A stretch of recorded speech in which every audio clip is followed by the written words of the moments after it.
अमृत वेले की मदद व श्रीमत की पालना द्वारा स्मृति को समर्थवान बनाने वाले स्मृति स्वरूप भव।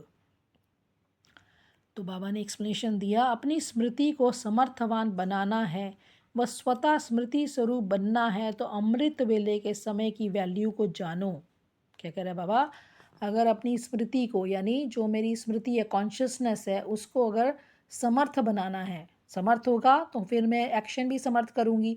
और या फिर खुद ही स्मृति स्वरूप, स्मृति स्वरूप मतलब मुझे हमेशा ये स्मृति रहे कि मैं आत्मा हूँ, इसको अगर जमाना है ना, तो बाबा ने कहा अमृत वेले का समय सबसे बेस्ट है, उसकी वैल्यू को समझो।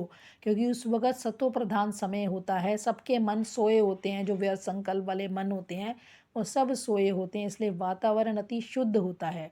तो जैसी श्रीमत है उसी प्रमाण समय को पहचान कर समय प्रमाण चलो। क्या श्रीमत है? बाबा ने कहा जैसी श्रीमत मिली है ना, कि कौन सा समय चल रहा है, ये संगम का समय है ना, इसमें क्या है, कमाई करने का समय है। तो बाबा कह रहे हैं समय को पहचानो कि संगम है ये, और समय प्रमाण चलो तो सहज सर्व प्राप्ति कर सकेंगे।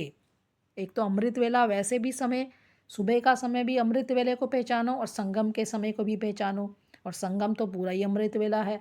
तो बाबा कह रहे हैं कि अगर चलोगे ना श्रीमद् प्रमाण तो सहज ही सर्व प्राप्तियां कर सकेंगे और मेहनत से छूट जाएंगे। अमृत वेले के महत्व को समझ कर चलने से हर कर्म महत्व प्रमाण करेंगे होंगे। अगर अमृत वेले के महत्व को समझेंगे ना तो चलने से तुम्हारा हर कर्म भी, क्योंकि स्मृति स्वरूप हो जाओगे सुबह सुबह ही, तो हर कर्म तुम्हारा महत्व प्रमाण होंगे, कर्म भी श्रीमत प्रमाण होंगे। उस समय विशेष साइलेंस रहती है, इसलिए सहज स्मृति को समर्थवान बना सकते हो। तो बाबा ने क्या बोला, देखो बाबा ने एडवांटेज बता दिया ना कि सुबह सब स्पेशली साइलेंस रहती है, क्योंकि सब सोए होते हैं ना, उनके संकल्पों की वाइब्रेशंस की भी हलचल नहीं, ना लोगों के खटपट की कोई हलचल नहीं, सब सोए पड़े होते हैं।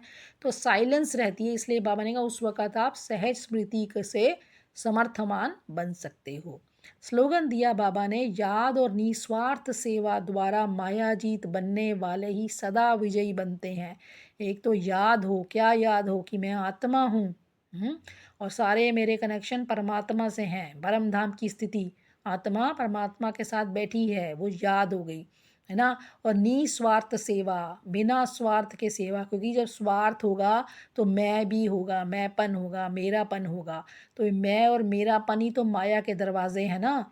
तो क्या होगा, जब याद भी रहेगी और सेवा भी साथ चलेगी, याद और सेवा बाबा बोलते हैं डबल लॉक, याद भी करो और बिजी भी रहो। तो सेवा जब करेंगे वो भी निस्वार्थ, तो आप माया जीत बनने वाले विजयी बन